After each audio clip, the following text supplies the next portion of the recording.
You must know yourself and you must know the times. Well, I leave it to politicians and candidates to know themselves. Many of them don't, and that's a great tragedy. But my job really, for 20 years now at CNN, is to talk about the times, the mood, the country. I would argue, and we can get into this, I think America is the most populist country in the world. Here the people really do rule.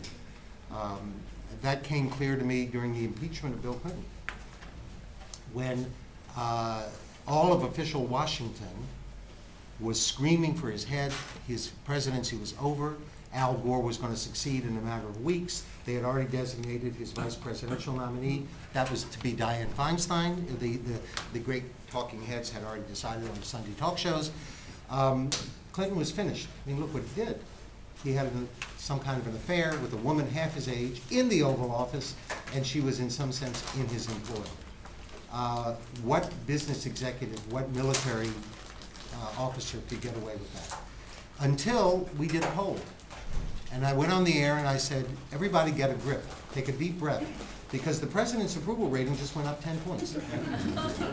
And the American people have some news for Washington, namely this presidency is not over. There's been a sorting out of Americans who choose to live in places that reflect their lifestyle.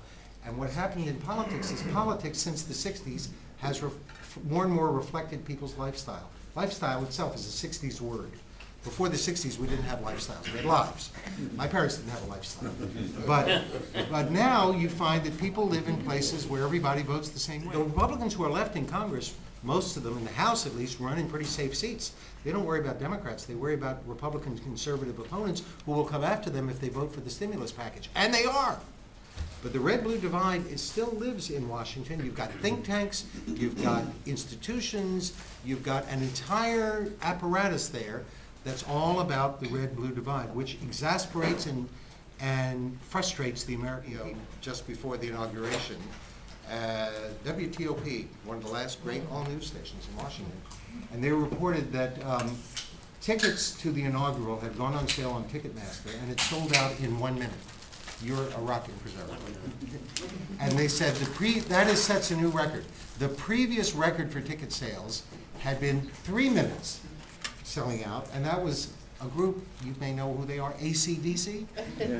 They held the previous record, and I listened to that, and I said immediately, that proves it once and for all, Barack Obama's a rock star, okay?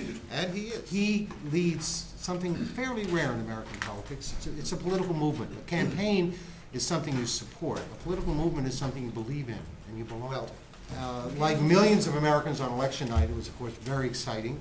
I grew up in the segregated South. I grew up in Virginia.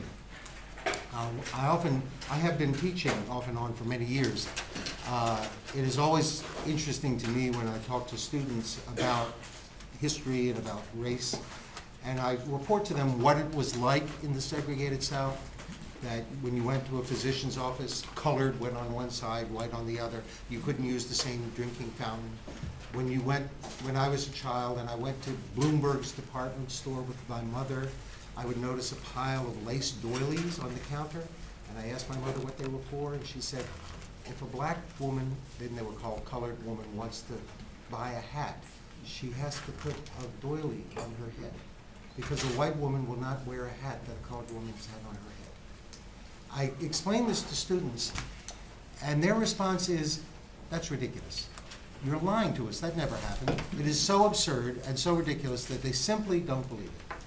Well, I grew up in that environment. I grew up in the segregated South, and what I'm saying is, on election night, November 4th, I went to sleep and said to myself what millions of Americans were saying. I never thought I'd live to see the day.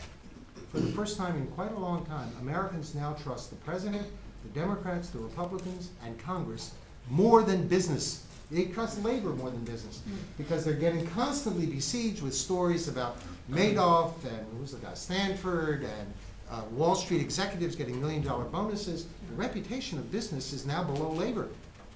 And I thought this was so remarkable, I did a story on it yesterday and said business people are now below politicians in public esteem.